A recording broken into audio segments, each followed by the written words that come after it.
Alright, so here we have KP Homescapes. Phil Parsons, one of my clients, and he's going to give you a testimonial. So Phil, I have a question for you. How did VCC impact your business? When we brought in VCC, we really didn't even know our numbers. We had lived through a couple different bookkeepers. People had said that they were smart to do it for us, but in reality, we were still as blind as we were, years before we even brought in JobTread or anything that we were doing, and we just didn't even know our numbers. All right, and so what's the number one problem would you say we solved for you? One of probably the biggest is that of job costing.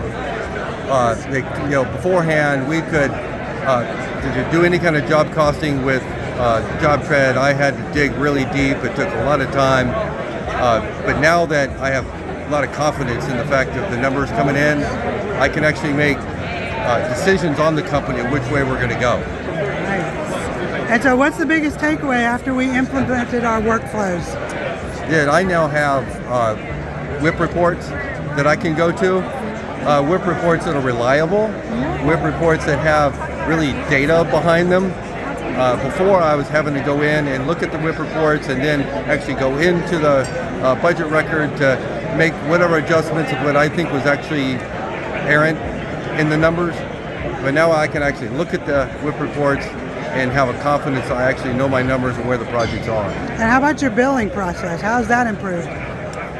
Especially in our AR. Well, the biggest thing in the billing is really knowing that we're actually capturing all our money. There was a time that I really didn't even know whether or not we had caught all the people that owed us money. We didn't have anything on the back end with any kind of assurance that we were capturing all the money, or whether or not we had people with ARs out there we didn't even know we had ARs. And so what would you say about hiring VCC? If you want somebody who have absolute confidence that not only in their integrity and the honesty that you know your books are going to be straight, but I do have to say, if you're going to go into VCC, you have to be okay with them telling you that they're going to do things right. Okay? Yay. Okay, that there are some times that they're going to tell you to do things that are painful, and things maybe you want to say, oh, maybe we can do something different. But in the end, you'll be glad you listened, because the discipline's going to pay off because you have a clear windshield to make business decisions. Yay, thank you, Phil. That is awesome.